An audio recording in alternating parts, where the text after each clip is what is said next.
Su Wu shepherding.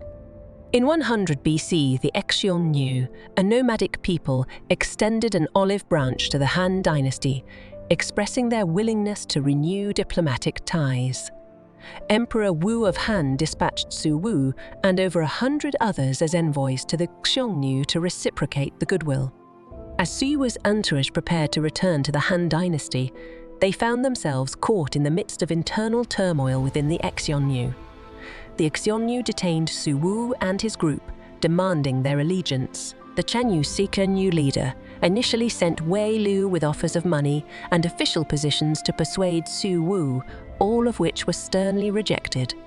Consequently, the Xiongnu ordered Su Wu to be confined to an open-air pit without water or food. Even in these dire conditions, Su Wu remained unwavering, quenching his thirst with snow and nourishing himself by consuming the sheepskin coat he wore. The Xiongnu, seeing Su Wu's unyielding spirit and admiring his integrity, couldn't bring himself to kill him, but also refused to release him to return to the Han Dynasty. As tender new leaves sprouted on the surrounding branches, the prospect of returning to Han seemed increasingly distant for Su Wu. Overwhelmed by a sense of melancholy, he seemed to shed a tear, using his sleeve to wipe it away. One of the sheep raised its head and bleated towards Su Wu, as if offering comfort. Thus, the Xiongnu ordered Su Wu to go to the North Sea region to become a shepherd, with the condition that he could only return to the Han Dynasty after the sheep gave birth to lambs.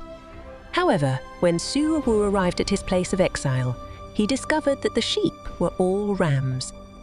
Every day, he herded them while leaning on a symbol of the Han court. 19 years later, envoys from the Han Dynasty, through Su Wu's companions, learned of his circumstances and finally brought him back to Chang'an, the Han capital. When Su Wu left for his mission, he was in his prime, but upon his return, his hair was completely white. Before departing for the Xiongnu, he had composed a farewell poem to his wife, which read, "In the battlefield, we may not meet for a long time. I shall return in life, or if death takes me, I will long for you." Ancient people referred to those who betrayed their rulers for personal gain as traitors, and those who abandoned their principles out of fear as rebels. Su Wu's endurance epitomized his unwavering loyalty to Han Dynasty, his commitment to justice and moral principles, and his ability to endure hardship without succumbing to the allure of money and power. Through the changing of seasons and the transformation of his once black hair to white, his commitment to his principles remained steadfast.